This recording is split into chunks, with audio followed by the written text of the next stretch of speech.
Boa noite, boa noite. Eu sou Marcelo Araújo. Estamos começando mais uma edição de A Live. Hoje é a nossa 100ª live, desde que esse projeto começou em julho. E sempre trazendo entrevistas interessantes com pessoas das mais diversas áreas, da cultura, das artes, do empreendedorismo, da saúde, enfim, da comunicação, gente de todas as áreas. E a nossa convidada de hoje acabou de chegar e eu vou adicioná-la aqui à conversa, Castorina Madureira.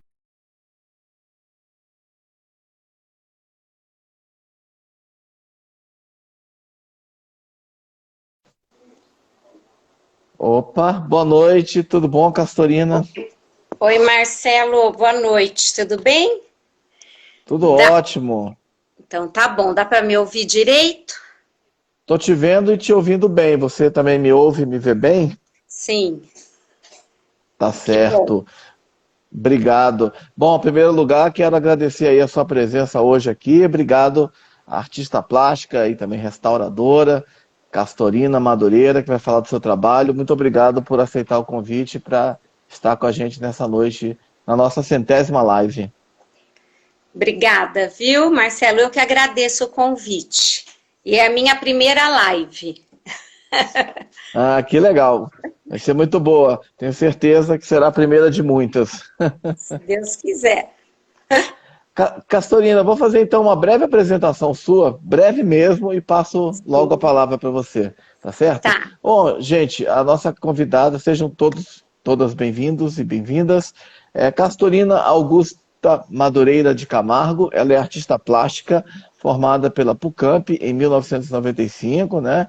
Especialista em arte, ensino e produção em 1998, também pela PUCamp. Foi professora na PUCamp no curso de especialização em patrimônio histórico. Também tem especialização em conservação, né, restauro em papel pelo Senai, Teobaldo Denigres, São Paulo, especialista em conservação de acervos na Unicamp e supervisora da seção de preservação e difusão no arquivo Edgar Lauenroth,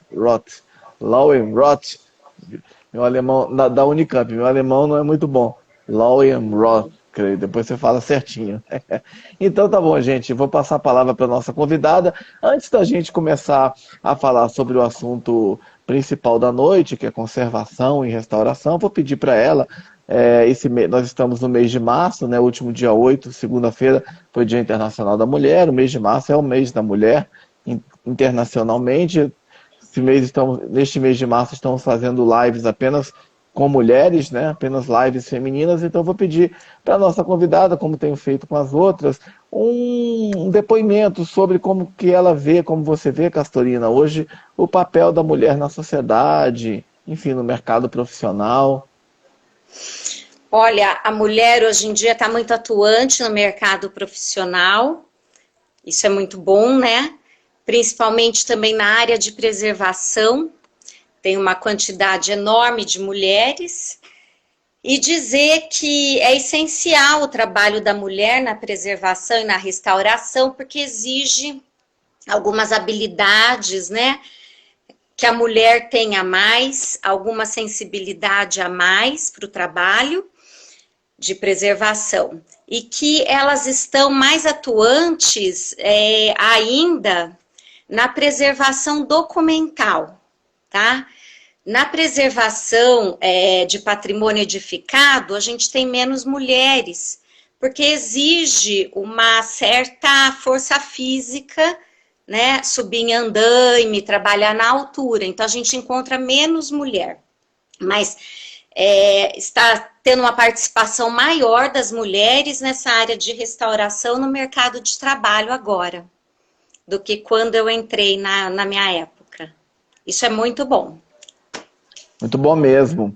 Bom, eu queria saber de você como você chegou a esse trabalho, essa atividade de restauração, que te trouxe esse caminho. Olha, eu fiz um curso de restauração, eu fazia magistério ainda na época, E por curiosidade, eu fui fazer esse curso, porque eu sempre gostei, eu tive habilidade manual, sempre pintei. E aí fui fazer esse curso, mas era de restauração em objetos. E aí depois eu fiz esse curso, parei nesse curso, terminei o magistério, fui para a faculdade, comecei a fazer artes plásticas e surgiu a oportunidade de uma bolsa na Unicamp, na área de restauração, de fotografia e em papel. E aí eu consegui essa bolsa, e aí lá eu iniciei meus estudos na área de restauração. Aí prestei o concurso, e desde 98 eu estou na Unicamp. Somando com o tempo de estágio, já vai fazer uns 26 anos que eu estou lá. Bacana, muito tempo.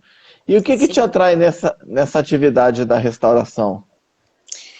Então, olha, na parte técnica, o que me atrai mais para a restauração documental, né, dos documentos, é o tratamento aquoso, de desacidificação do papel. E para as obras de arte, o que me atrai mais são os retoques pictóricos, né? E também de devolver, de dar a possibilidade das pessoas ter aquele objeto, ter aquele documento que para elas tem um valor financeiro, emocional. Então, isso é o que me atrai mais. Certo. E como é que você vê a importância dessa atividade para a preservação do patrimônio histórico e artístico da humanidade? Através da restauração, a gente possibilita ao pesquisador, ao público em geral, ter acesso novamente ou àquela obra de arte ou àquele documento para o estudo dele, para a tese, né? Ou no museu, ele vai poder apreciar aquilo. Então, através da restauração, a gente possibilita o acesso aos documentos ou à obra de arte. Uhum. Bacana. E assim, você falou há pouco, né? Você estava falando que te atrai na restauração de documentos e na restauração de artes, de obras de arte, né?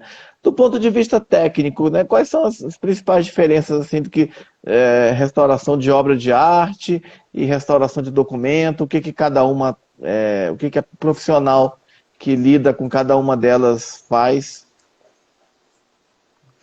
Olha, na restauração de documentos, a gente trabalha mais com a linha museológica, né? Então, é uma linha mais de conservação preventiva, a gente interfere o mínimo possível no documento, todo o trabalho que a gente faz é voltado para não descaracterizar esse documento. Já a obra de arte depende, se ela é de um museu, a gente também trabalha nessa linha mais museológica. Se é de um cliente, aí a gente trabalha com a restauração crítica, né? Seria devolver o máximo possível aquela obra para ela ter o valor comercial novamente. Então, antes da gente fazer um trabalho, né? A gente vê o que o cliente quer e pretende daquilo lá, com aquele objeto, tá bom? Mas no arquivo, por exemplo, na Unicamp, a gente trabalha com a linha museológica. Então, eu digo que, assim, antes de chegar num restauro, é melhor você fazer a conservação preventiva, porque o restauro é um processo muito caro. As instituições não têm condições de ter hoje em dia um laboratório, de ter recursos humanos, de ter técnicos especializados, né? Então, antes de chegar na restauração, é muito melhor se fazer a conservação preventiva do que até chegar na restauração, que o restauro é um processo muito caro, tá? Então, são essas diferenças. Se a gente trabalha para uma galeria de arte ou se a gente trabalha numa instituição, tá? Como eu trabalho. Então, são várias vertentes e várias linhas da restauração. Então, aí a gente precisa ver o que o cliente, na verdade, quando a gente trabalha para uma galeria de arte, o que ele pretende. E depois eu deixei certo. um trabalho aqui, posso até mostrar para vocês. Ah, seria legal, com certeza. É, Agora que você quiser mostrar, vou você mostrar quer então. mostrar? Por Quero. favor. Só para o público ter uma noção do que é um restauro. Porque hoje em dia as pessoas acham que vão restaurar um objeto que aquilo vai ficar novo, né? E na verdade, eu digo assim, que para o restauro sempre menos é mais. Quanto menos intervenção fizer, é melhor para o objeto. Porque sempre que eu faço uma intervenção, eu estou colocando um elemento novo ali. E isso, com o tempo, pode também trazer problema para aquela obra de arte ou para aquele documento, né? E eu digo assim, é super importante também a gente trabalhar com todos os materiais próprios para restauração e para preservação, tá? Isso vai garantir um trabalho de qualidade e vai garantir que aquele meu documento, que aquela obra de arte dure para muitos e muitos anos. Então, aqui eu tenho uma gravura, ela é do Clóvis Graciano, Homem com Gaiola. Eu vou pôr aqui na frente para vocês terem uma ideia. Ó.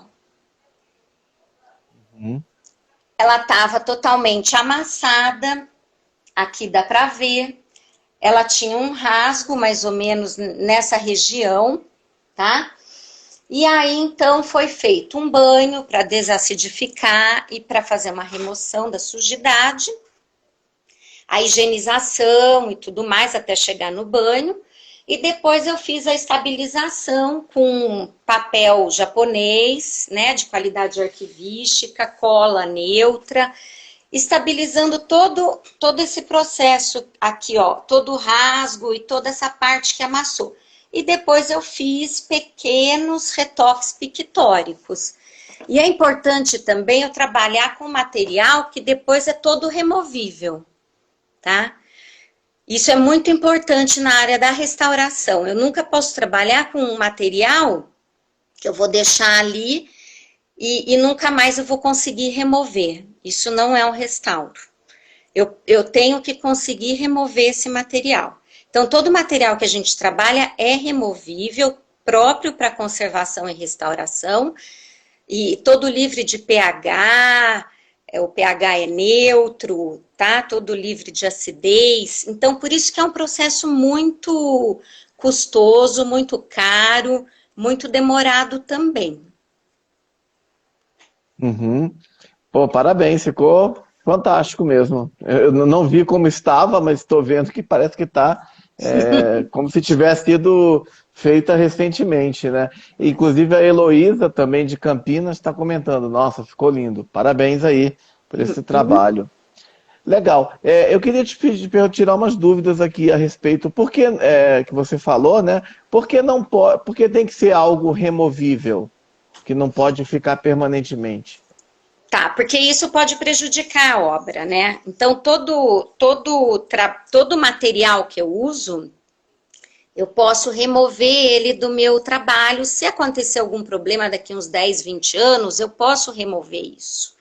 Por exemplo, nesse trabalho pictórico, eu não poderia vir aqui com uma tinta e retocar, porque eu não vou conseguir mais remover. Então, eu usei todo um material próprio para o retoque, mas se eu precisar remover, eu posso remover, tá? Nada definitivo. Tá? Que material é Isso é um esse? dos conceitos da restauração. E que Nesse caso material? aqui, eu usei um giz pastel e um lápis aquarelável, tá? E é um documento, é uma gravura, né? É um material gráfico esse daqui. Uhum. E você também falou outra coisa há pouco também que me chamou a atenção, que era o seguinte, que dependendo do tipo de interferência que você fizer nessa restauração, nesse restauro, né, você pode causar um problema futuro. Que tipo de Sim. problemas, por exemplo, que tipo de interferência pode causar um dano ao invés de se reparar a obra? Olha, eu não. Porque nesse processo eu estabilizei todo. É importante a gente dizer que o restauro a gente estabiliza o processo de degradação. Eu não estou restaurando aquele objeto para ele ficar novo, mas o intuito é estabilizar o processo de restauração, tá? Se eu não for uma pessoa especializada, eu posso degradar e deteriorar muito mais ainda essa obra de arte. Com um banho errado, aplicando um produto errado, um produto químico errado, que não é próprio para o papel, a porcentagem errada, tá? Então, tem todo um estudo químico, físico, em cima do restauro, tá? São técnicas especializadas, então, não é qualquer profissional, qualquer um que pode fazer. Tanto que a gente tem as formações na área, né? Tá? Então, qualquer elemento, eu posso degradar muito mais a obra de arte do que ela já estava. Uhum. Qualquer procedimento errado. Uhum. Certo. Essa gravura que você recuperou, ela é do acervo da Unicamp? Não. Esse é um trabalho particular que eu faço para uma galeria de arte aqui de Campinas também, tá? E não é da Unicamp. Os trabalhos da Unicamp eu só faço lá. Nós temos um Uhum. laboratório que eu montei já faz uns 10 anos, um laboratório de restauração mesmo. Então, a gente faz todo o tratamento aquoso também nos documentos para desacidificar. Os trabalhos que a gente faz lá, eu faço desde a encadernação, a costura dos livros, né? O banho, a gente faz muito a conservação preventiva, para não deixar chegar no restauro. Mas quando precisa, a gente faz o restauro também, e a gente tem todo um laboratório equipado para isso. E a gente tem profissionais especializados na área. Tá? Aí eu só faço isso lá na Unicamp, e os materiais não saem de lá, nem para consulta pelo pesquisador. O pesquisador consulta os documentos lá no AEL mesmo, tá bom? Por Uhum. conta da conservação e da preservação desses documentos. Uhum. Interessante. E você fala também da questão da conservação, né? Que é melhor conservar uma obra, um documento, para que não se precise fazer a restauração, né? O que é importante, por exemplo, vamos falar das duas coisas, né? Para conservar bem, sei que existem vários tipos de obras de arte, né? Que tem várias técnicas e tal para conservar, enfim.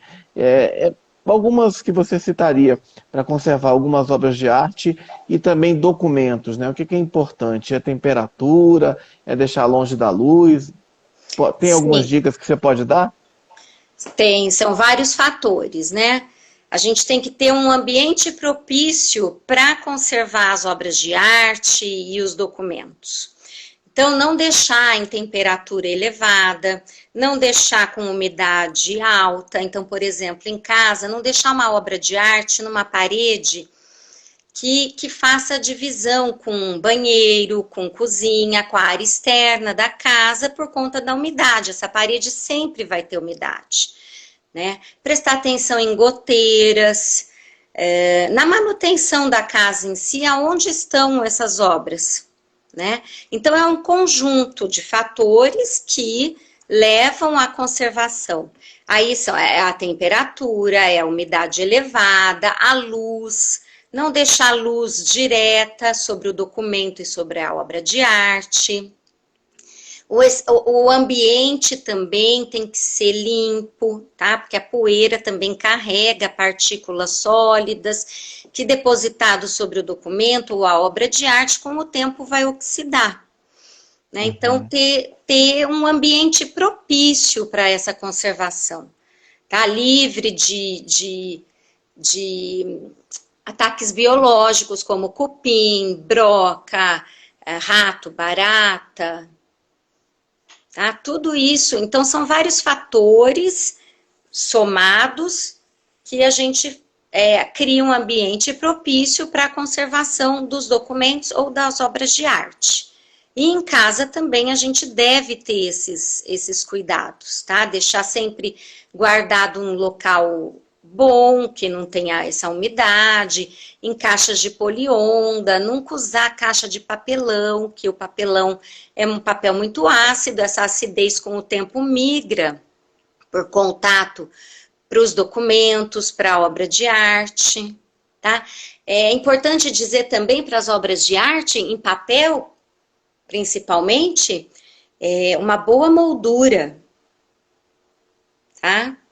Uma boa moldura, com papéis estáveis, com papéis bons, de qualidade boa, para não interferir na obra de arte, no enquadramento, na conservação Isso, o papel da moldura.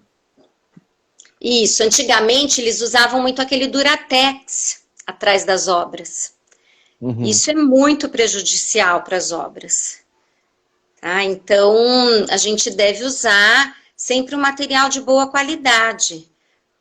O papel, o foam board. Então, a gente tem essa preocupação de levar as obras numa boa molduraria, que tenha essa consciência. Isso é muito importante.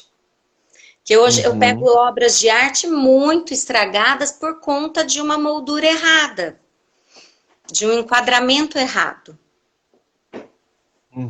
O enquadramento pode causar o quê, por exemplo, esse enquadramento errado? Então, esse papel, esse Duratex, ele é muito ácido, né? Então, ele migra toda essa acidez para a obra de arte em papel. Então, quando a gente vai tirar da moldura, ele tá todo já amarelado, todo acidez, ácido, todo com fungo. Ele funga, ele dá bicho, cupim. Fungo é um problema, né? Tanto para obra de arte quanto para documentos, né? Sim, é um problema. É um problema, a gente tem que tratar fazer a desinfecção, né? A mancha de fungo é muito difícil de ser removida da obra de arte e do papel. E é um perigo também para o trabalhador, para quem manuseia aquele documento. Então, a gente tem uma preocupação muito grande na Unicamp, porque a gente atende um público muito grande de pesquisadores. Então, eu não posso oferecer para ele um documento todo contaminado. E mesmo para a nossa saúde, isso é muito prejudicial. Né? Então, todo esse trabalho de recuperação que a gente faz nos documentos é importante até chegar ali na mão do pesquisador. Tá? Para a gente não causar um problema maior para o pesquisador e para nós também. E para o documento, que também é uma das piores deterioração, né? Enfim, no quadro, alguns quadros, né? Enfim, por exemplo, gravuras, eu acho que tem que colocar o vidro, né? Quando que se coloca vidro, por exemplo, para proteger a obra? Pintura não, né? Enfim. Pintura não, mas gravura sim, né? E é importante colocar o passepartout, fazer todo um acondicionamento próprio para esse vidro também não encostar na obra. Eu não posso abafar essa obra de arte, tem que ter uma circulação de ar ali dentro para não fungar. Tá? Então, geralmente, as moldurarias especializadas em trabalho para fazer uma moldura de conservação são mais caras, mas se você tem uma obra muito valiosa, eu acho que vale a pena, e depois também de restaurar essa obra de arte, vale a pena você investir numa moldura de qualidade. Tá? E no arquivo também a gente trabalha todo com um acondicionamento próprio para cada tipo de suporte que eu estou acondicionando. Tá bom? Com papéis neutros, se é para fotografia, são as jaquetas abertas dos dois lados para ventilação desse material. Certo. Por exemplo, quadro fora de casa, pode? Um quadro na área externa da casa? Na parede, mas do lado de fora? Não, por causa da umidade, tá? Porque ele absorve toda a umidade que tem no ambiente, Uhum, tá bom? E tem a luz do sol, né? Então, eu diria que é muito prejudicial para a obra. uhum. Certo. Então, quem não tem a estrutura de um museu, né, para proteger uma obra, né, que museu a gente sabe que é tudo climatizado e tem a iluminação apropriada, tem tudo certinho, enfim, não pode chegar a tal distância, não pode fotografar determinada obra por causa do flash, flash também danifica, né? Isso, então quem está em Exatamente. casa e tem obras de arte em casa tem que ter alguns cuidados para realmente proteger, né? Sim, Já que ela a não tem essa incidência, estrutura. a incidência de luz no documento é muito prejudicial. Tanto a digitalização, quando a gente vai fazer a digitalização visando a preservação desse documento, tem que ser muito bem estudada, muito bem planejada, para que isso seja feito uma única vez, para a gente não ficar expondo o documento ou a obra nessa incidência de luz, tá? E isso tem efeito acumulativo. E ele não libera mais, o papel absorve isso e com o tempo ele vai se degradar, tá bom? Então tem que ser tudo muito bem planejado e flash é muito prejudicial, a luz da digitalização é muito prejudicial, né? E eu digo assim, em casa não é difícil você ter um ambiente, é só você estudar o ambiente que você vai deixar a sua obra. É só você estudar o ambiente que você vai guardar seus documentos, né? Então, tirar de caixa de sapato, colocar com poucos recursos, a gente consegue ter um ambiente propício. Então, comprar uma pasta de poliondas, branca ou cinza, né? Guardar esses documentos ali, não deixar outras coisas em contato, não colocar clips de metal, grampinhos de metal, durex, colar o documento com durex, com fita crepe, a gente vê muito isso, capa de livro caindo, a pessoa vai lá e coloca um durex, uma fita crepe, tá? Então, são coisas assim que eu posso pensar antes de fazer e ver quais são os danos que aquilo vai trazer para o meu documento, para o meu livro, para o meu objeto de arte, né? Então, para a minha fotografia. Então, pensar antes de fazer e ver quais são os melhores passos para que eu não estrague mais ainda. Então, pequenas coisas, pequenas atitudes você consegue. Não marcar, não fazer uma marcação com caneta, né? Sempre usar um lápis 6B com grafite, porque é fácil de remover, e o grafite do 6B é um pigmento solto, não vai interferir. Esse de caixa de sapato é muito usual, todo mundo às vezes guarda fotografias assim, já vi bastante, né? A gente tem muito aqueles saquinhos de polietileno, aquilo não é o mais aconselhável, mas não é um material poliondas, tá? Então são pequenas coisas que... Marcelo, oi, tá me ouvindo? Tá? Opa, São pequenas ações que vão facilitar que meus documentos e minha obra de arte dure por muitos e muitos anos, tá bom?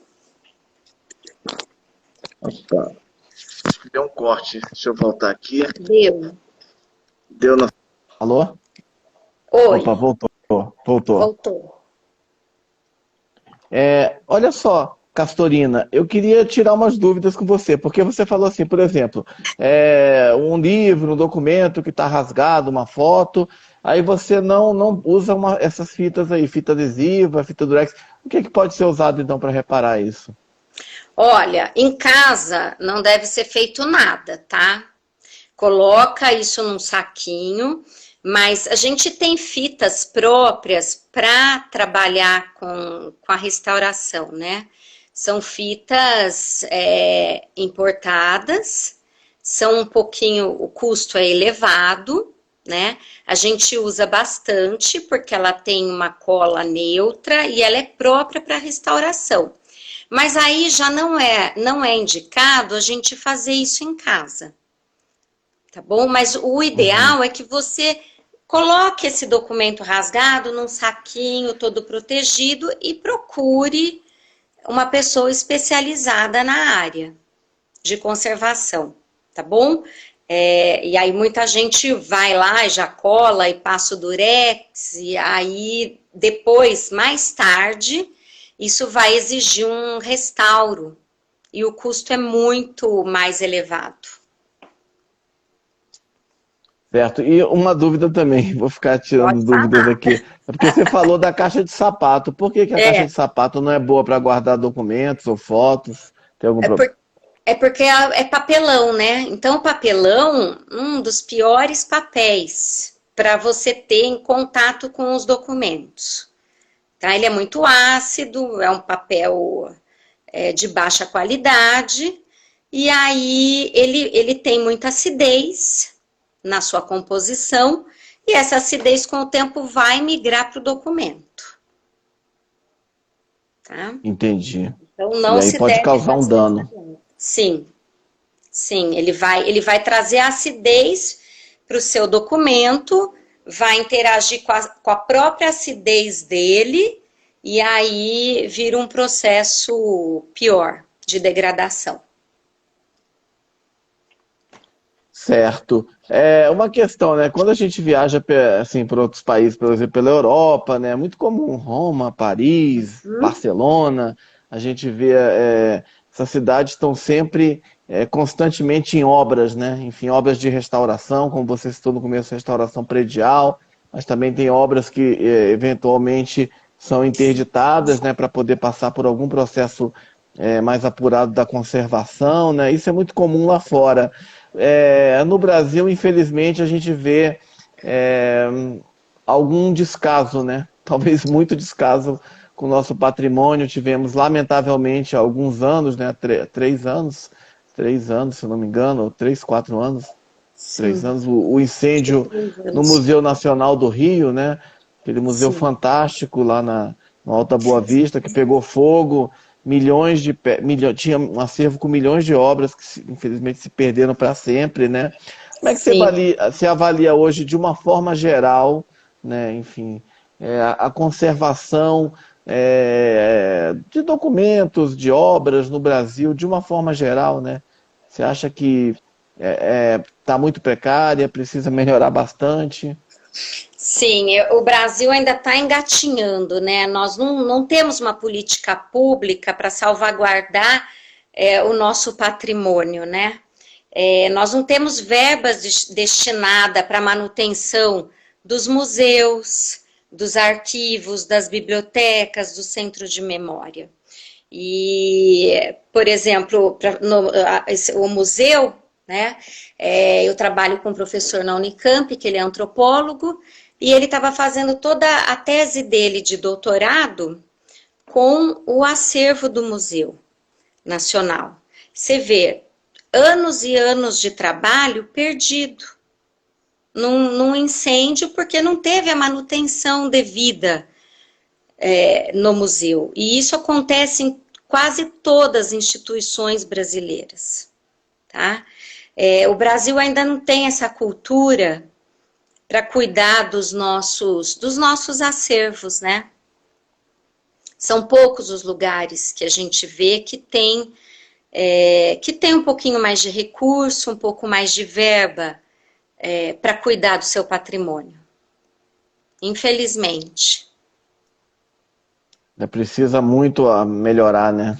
Sim, muito, Marcelo, muito. A gente ainda está engatinhando.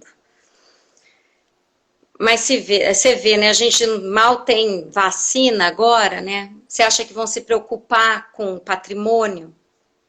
Quanto Sim. menos, quanto menos as pessoas forem em museu, ter conhecimento, entendeu? Ter um senso crítico, é melhor, né? Infelizmente. Infelizmente, esse é o pensamento É, vigente, né? Uhum. Que melhor, que um dia a gente consiga melhorar. E Sim. a atividade de restauração hoje no Brasil, você acha que ela ganhou impulso? Tem muita gente. No começo você falou da participação das mulheres nesse segmento. E, em linhas gerais, como é que está hoje? Tem muita gente trabalhando, enfim, apesar de não haver uma política pública de conservação nacional, né? Mas você acha que tem muita gente envolvida com isso? Como é que está esse mercado?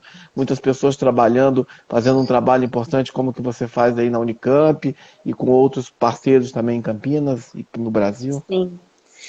Olha, quando eu comecei, né, há 20 anos atrás, pouca gente ouvia dizer, né? Então, quando eu falava que eu trabalhava com isso, todo mundo olhava assim com aquela cara de espanto, sem entender muito bem como que era esse trabalho, como que a gente executava esse trabalho. E hoje já está sendo mais usual, mais habitual a gente ouvir as pessoas dizer, falar sobre restauração e preservação. Está tendo uma consciência, assim, por parte do cidadão um pouco maior. E, embora a nossa profissão ainda não é reconhecida no Brasil, tá? Então, nós não somos reconhecidos na classificação brasileira de ocupação. Tem um projeto tramitando para isso, já está lá no Senado, mas não desenrolou até agora. Eu até parei de acompanhar um pouco e depois veio a pandemia e isso acabou. Eu não sei mais quais foram o passo a passo, né, os trâmites agora, mas eu já sei que tem um projeto e tomara que isso se torne uma profissão reconhecida no Brasil. Sim, com certeza. Muito importante que isso aconteça. Sim, Falando um pouco do seu trabalho na Unicamp, né? Você estava falando até da questão que lá vocês têm um laboratório, né? Enfim, lá vocês trabalham tanto com obras de arte quanto com documentos também, né? Basicamente são todos do acervo da Universidade de Campinas? sim. Eu sou supervisora da seção de preservação e difusão do arquivo, né? Basicamente, a gente cuida do acervo. O acervo é muito grande. Nós temos um volume enorme de documentos e nessa situação agora do país, a gente tem recebido muita coisa. E nós estamos com a política de receber, sim, esse material para salvaguardar essa documentação toda, tá? Que isso é muito importante para a nossa história e daqui para frente, para quem está estudando essas novas temáticas, homossexuais, movimentos negros, os indígenas, né? E com essa atual política, muitos arquivos tiveram que fechar suas portas por falta de condições financeiras, né? E aí nós absorvemos essa documentação também. Então nós já éramos muito grande, ficamos muito grande. Nós somos o primeiro arquivo dessa temática de movimentos sociais, políticos, da história da antropologia, movimento cultural, da América Latina, tá? Então, o nosso volume de documentos é muito extensa e a seção de preservação, basicamente, cuida dessa documentação. Então, nosso acervo é todo climatizado, todo controlado material e umidade, nós temos um ambiente todo propício com armários deslizantes, com materiais de qualidade arquivística para condicionamento. Então, nós temos essa preocupação em manter essa documentação. Então, a minha equipe hoje cuida do nosso acervo, é integral só para o nosso acervo. Nós damos assessorias também para a Unicamp em si, né, para outros outros arquivos, bibliotecas de Campinas, fora de Campinas, tá? Mas integralmente a gente só trabalha com a documentação do AEL, do Arquivo Edgar Leeuwenhoek. Certo. Qual que é o volume, a quantidade de peças que vocês têm de arquivos? Tem uma ideia, mais ou menos? Quantos Olha, documentos? o nosso arquivo fotográfico, nós temos mais de 60 mil imagens fotográficas. Não sei nem te dizer quanto a gente tem. Tá? Nós estamos comprando um container agora, que eu adaptei esse container para receber uma documentação. Porque nós não temos mais espaço. Nós estamos transformando a nossa sala de pesquisa, nós estamos diminuindo a sala de pesquisa para abrigar a documentação. Tá? E quando a gente recebe essa documentação no AEL, a gente tem toda a preocupação de que ela tenha um tratamento mínimo para a gente salvaguardar isso. Então, a gente já faz a conservação preventiva. E a nossa equipe também é muito pequena. Nós somos só em 7 pessoas na preservação. Né? E daqui para frente a gente tende a diminuir. Né? Porque nós não temos mais concurso público. E então, daqui para frente, a gente tem que pensar em como manter toda essa documentação lá. E nós temos vários tipos de suporte. A gente tem fotografia, a gente tem negativo em vidro, a gente tem película cinematográfica, nós temos negativo flexível, mas o nosso forte é papel. A maior parte do acervo é em papel. É documentação, suporte, papel. Mas nós temos de tudo, microfilme, microficha. Uhum. Interessante. E você falou justamente no aumento de volume de material que vocês estão recebendo. É por causa desses outros acervos que estão fechando? Que você falou há pouco? Sim. Nós agora recebemos o CPV, que era a Documentação Centro de Pesquisa Vergueiro, de São Paulo. Eles eram o primeiro arquivo dessa temática, relacionado a essa temática. E nós absorvemos agora, e nós éramos o segundo, então nós absorvemos agora o CPV. Tem mais de 400 metros lineares de documentação. Então nós passamos a ser os primeiros da América Latina nessa temática. Uhum. E como que vocês estão trabalhando nesse período da pandemia? Estão fazendo algum atendimento? Isso está acontecendo? Todo o nosso atendimento está sendo ao pesquisador online, depois eu vou até deixar o site do AEL, para quem tiver curiosidade, tá? ael.ifch.unicamp.br. Nós estamos trabalhando em sistemas de rodízio. Poucos funcionários vão, nós já fizemos, o grupo que está indo, está fazendo teste de Covid. Somente 2, 3 pessoas juntas que vão trabalhar, tá? Porque a gente não pode deixar o acervo sem uma vistoria, sem a manutenção. Tá? Então é importante que tenha gente no prédio fazendo a vistoria e o cuidado com o acervo.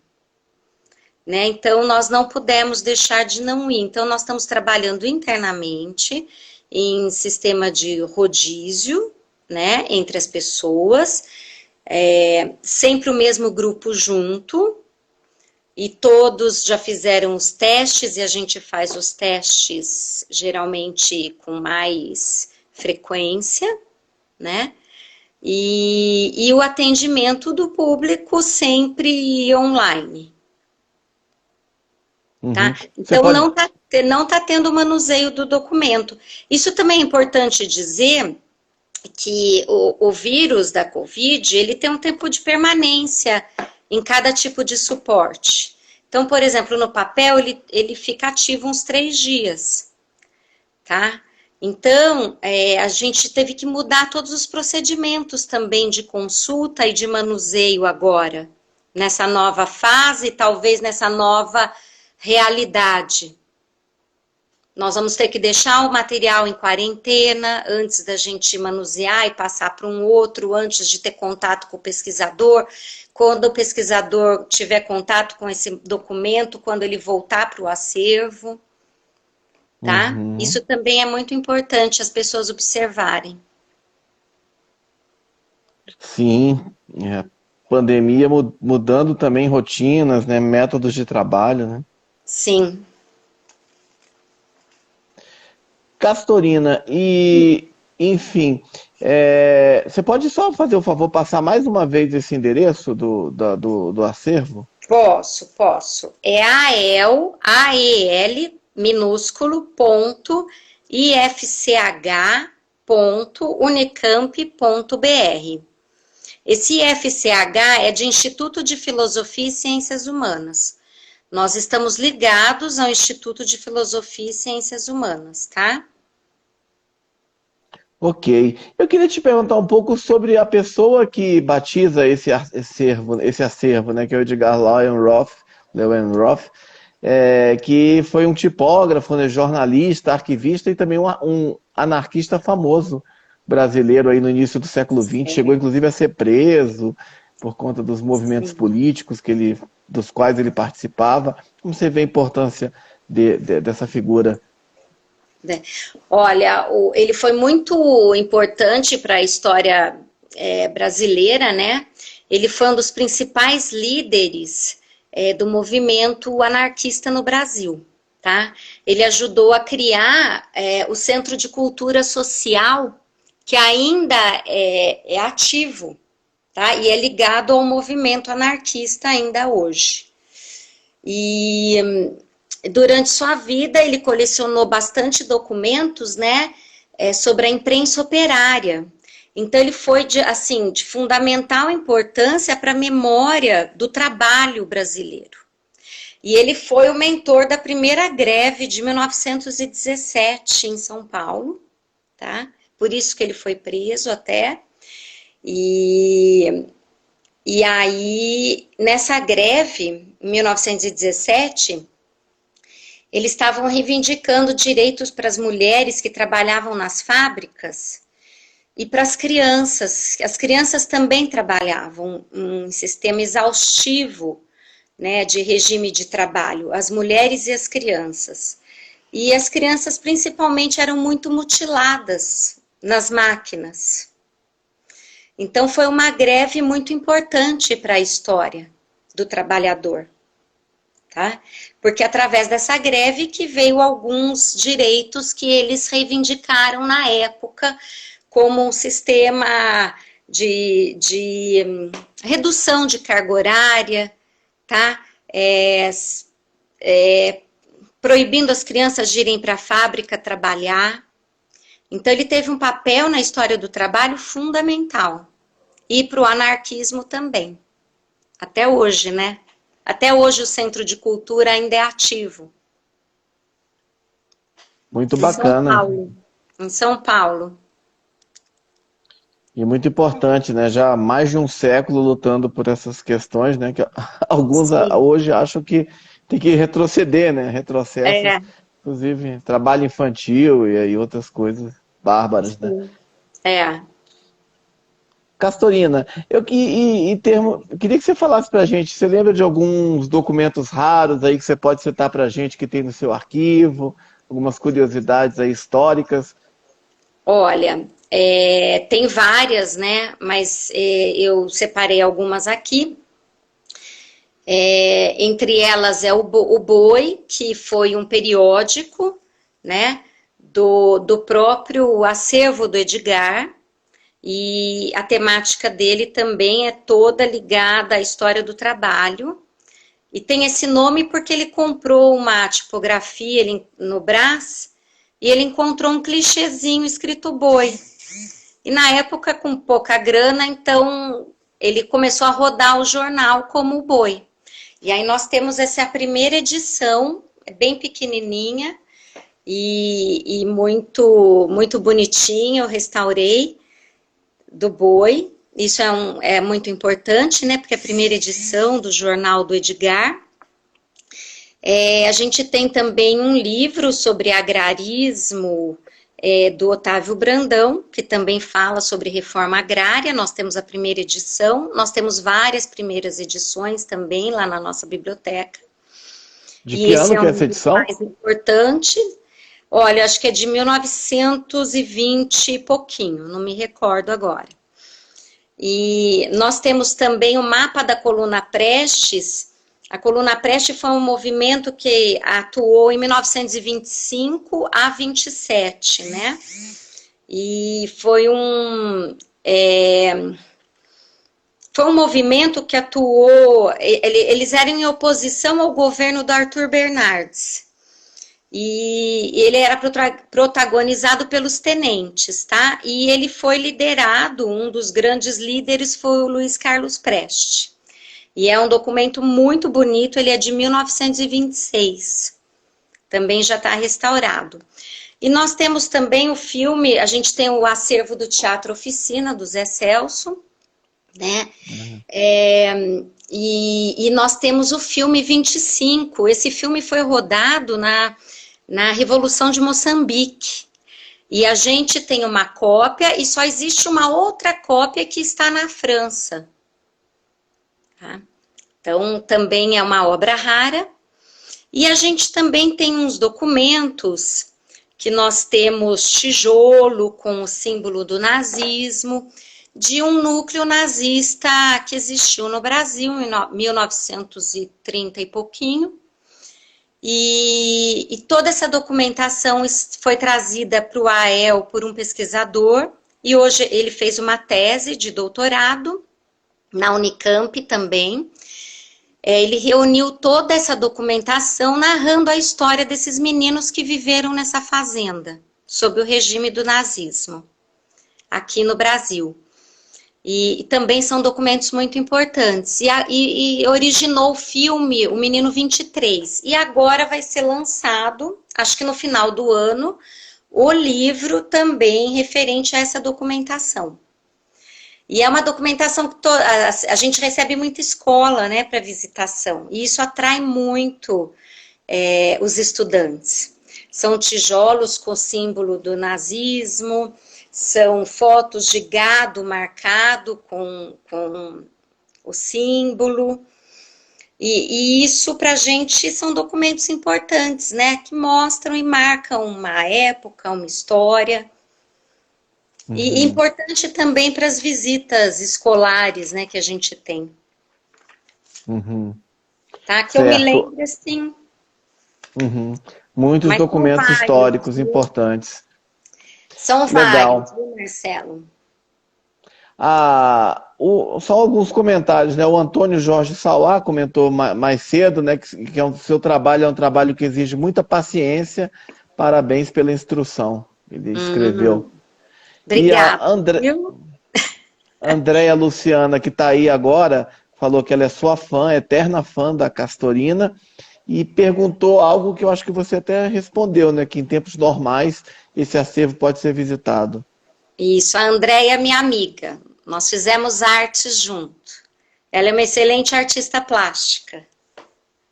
Bacana. É. Então pode ser visitado normalmente, pode, né? Quando pode não ser estiver em pandemia, isso, né? Isso, quando não tiver, quando a gente passar dessa fase, se Deus quiser, né? O arquivo é aberto para visitações, para pesquisa, a gente recebe muita escola, tá? A própria Unicamp também, o Instituto de Filosofia, os calouros, os alunos de pós-graduação, tá? Mas é aberto ao público, nós não cobramos por serviço nenhum. Se você precisar de alguma cópia de algum documento, que você quiser publicar em alguma tese, em algum livro, que você esteja estudando essa temática, é feita a digitalização e nós não cobramos nada por isso. Nós somos um dos poucos arquivos no Brasil que não cobra por esse serviço, tá?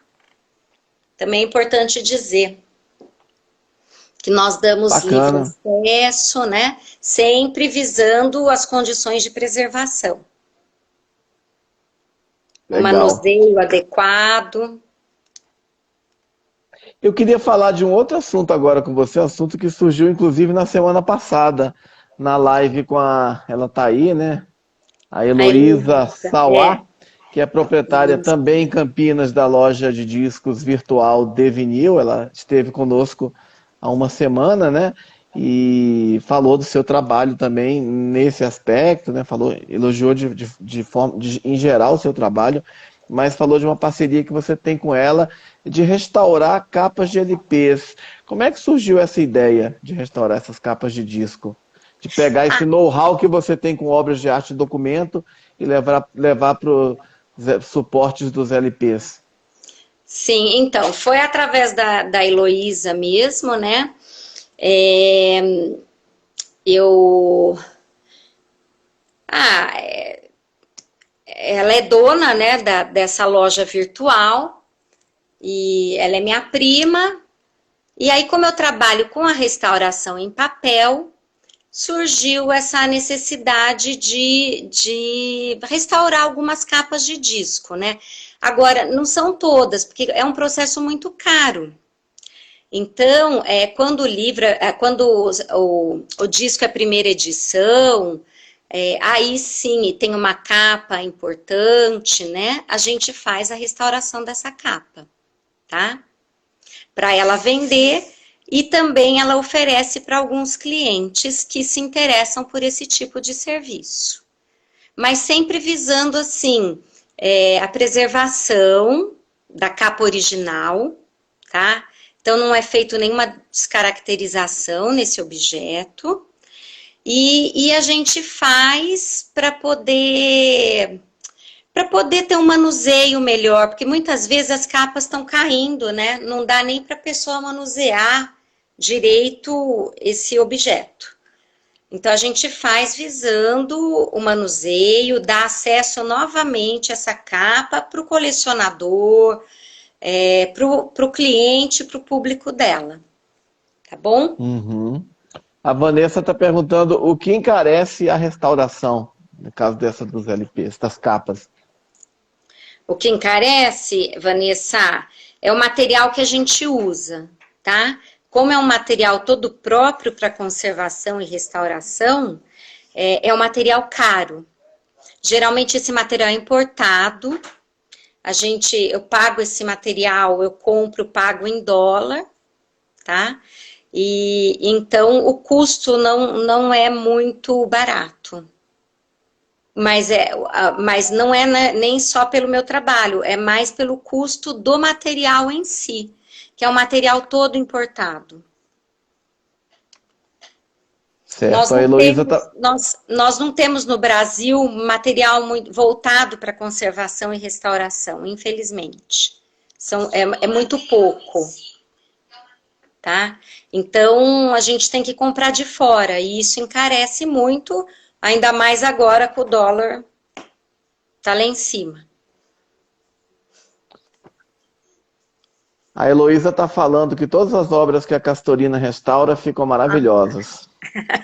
É que ela é minha fã, né, Marcelo? Eu acredito que deve ficar muito bom mesmo. E que Não, técnica que fica você bonito. usa, né? Você falou dos materiais. Isso. Olha, a técnica depende de como tá a capa, né? Quais são os danos, tá? Mas geralmente eu faço o enxerto, eu faço primeiro a higienização dessa capa, depois, dependendo de como ela tá, o enxerto, obturação, velatura. Aí são várias técnicas de restauração, mas aí também depende dos danos que eu encontro ali no objeto. Uhum. Você lembra de algum disco aí, alguma raridade que você recuperou? O que ela citou, né, do Roberto Carlos, uma capa, um disco de 1973, autografado por ele, né? Um outro também que eu achei muito lindo, um LP do Jorge Benjor, né? E ele é de 1969, eu acho. E ele é a primeira edição também. E era uma capa maravilhosa, muito bonita. E outro também do Tim Maia, do Racional, que foi o primeiro álbum dele. Uhum. Esses todos você Sempre, recuperou.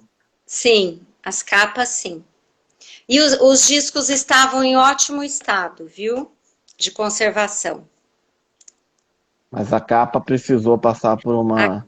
a capa, sim, porque geralmente é onde é o primeiro contato, né, da pessoa, é a capa. Então é onde danifica mais. Uhum.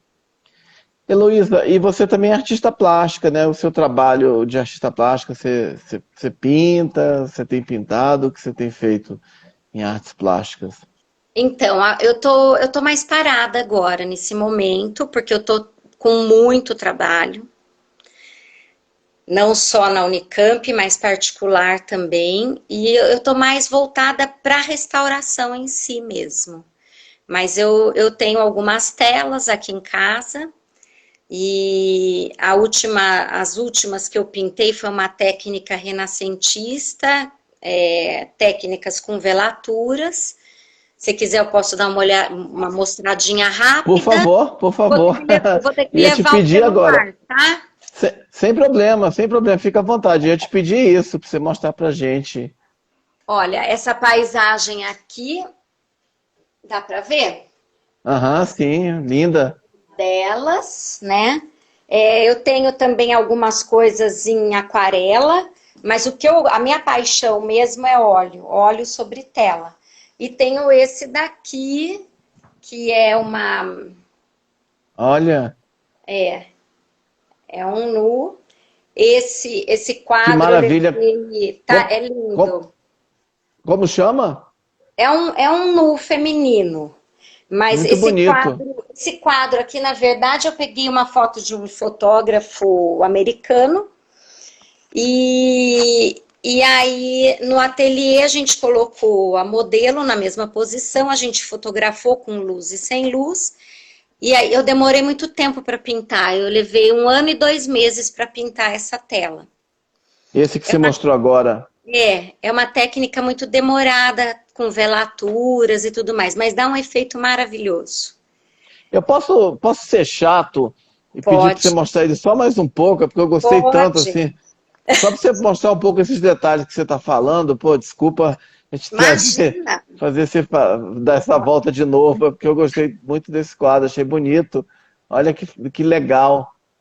Ele é uma tela bem grande, tá aqui na minha sala.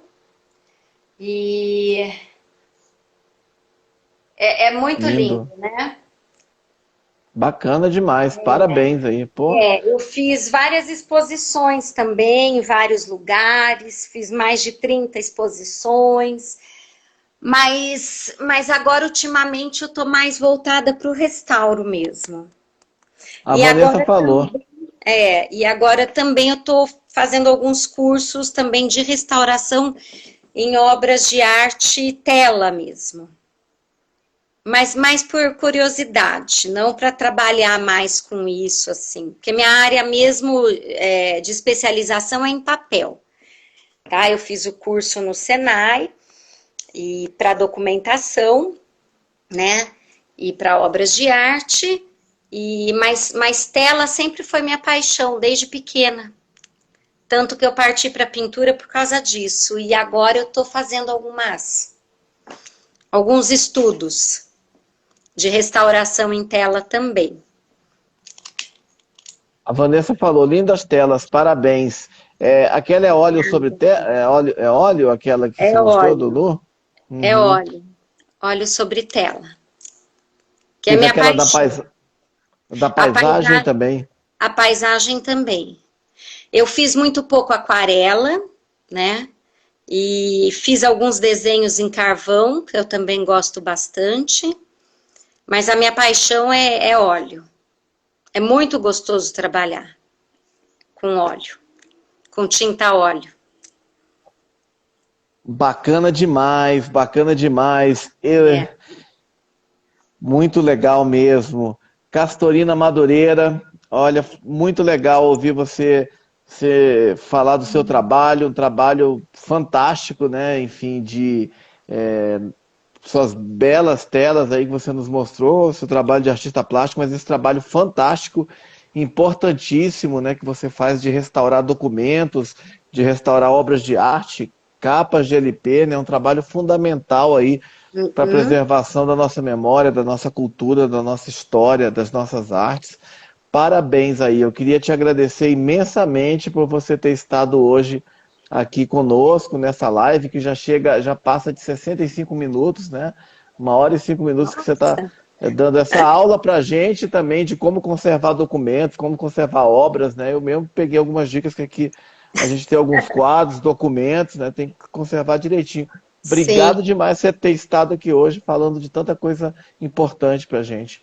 eu que agradeço, Marcelo, você abrir esse espaço e me convidar, tá? E foi minha primeira live. E muito obrigada, viu? Eu que só posso mais uma vez te agradecer por enfim, tanto conhecimento que você nos passou hoje, desse seu trabalho fantástico aí na Unicamp, com galerias, com a loja Devinil, enfim. Obrigado Sim. demais. E Quando queria agradecer puder, também. quando puder, venha conhecer o arquivo. É Com maravilhoso. certeza, passando essa loucura dessa pandemia, Sim. chegando a vacina, próxima vez que for a Campinas, com certeza irei visitar. E queria agradecer também a todas as pessoas que participaram aí dessa live, que comentaram, que elogiaram o trabalho da Castorina. Eu também queria agradecer, Tá principalmente as bom? minhas amigas, viu? Bacana demais. Castorina, eu queria te desejar então sucesso aí com o seu trabalho e que essa loucura passe para que ele possa voltar ao ritmo normal, Se é, Deus e quiser. seguro, sobretudo. Obrigada, viu, Marcelo? Boa Eu que noite te para você, agradeço. tá? Boa noite para você, para todo mundo e até breve. Qualquer novidade, avisa a gente aí. Abraço. Pode deixar. Abraço. Obrigada. Tchau.